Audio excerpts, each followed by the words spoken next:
Je t'ai vu faire lever le jour en chantant des chansons d'amour. Je t'ai vu monter vers le ciel, car tu as dans la tête bien mieux que des ailes. Et je dis, sans même trembler, que j'arrive à te ressembler. Je suis toi, et toi tu es moi, et nous sommes... Carl, 20 ans, Sandra, 22 ans, Pascal, 22 ans, Isabelle, 22 ans et Marc, 20 ans. Nous sommes 5 étudiants en journalisme de la Cité collégiale d'Ottawa qui ont décidé de réaliser un reportage réalité sur le sujet de l'heure en fin de semaine au congrès de la FPGQ, la télé-réalité. Comme dans toute bonne émission de télé-réalité, nous avons le contrôle total du montage et du scénario. Première constatation, les journalistes et artisans de l'information adorent la télé-réalité et il serait très difficile pour eux de s'en passer. Mais c'est magnifique, c'est superbe. Passionnant parce qu'il vous place au centre de l'actualité, c'est-à-dire il vous met en contact avec tout ce qui se passe.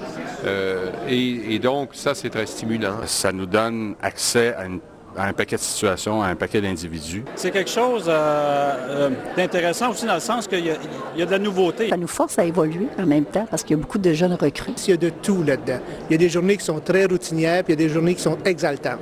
Les journées exaltantes, c'est celles qu'on attend le moins parce qu'il se passe quelque chose qui était inattendu. Donc, c'est une façon de s'impliquer un peu tout le monde aime ça, se sentir dans une communauté, de sentir qu'on a des gens avec qui partager des choses, tout ça.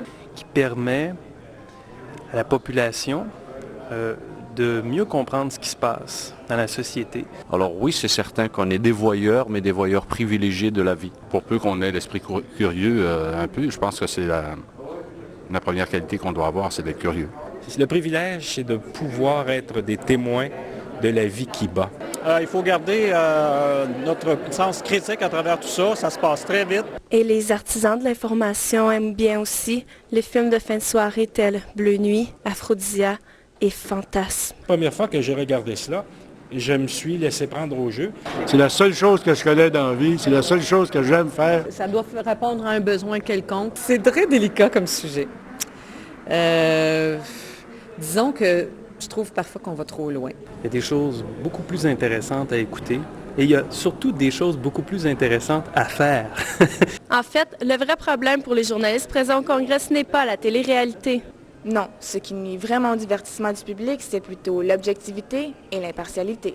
L'impartialité neutre et aseptisée démontrée dans les émissions d'affaires publiques. Je regarde pas ça, d'abord et avant tout, parce que c'est pour une question d'intérêt. Moi, la vie des autres ne m'intéresse pas. Le commerce va se charger aussi de faire disparaître ce genre d'émissions-là.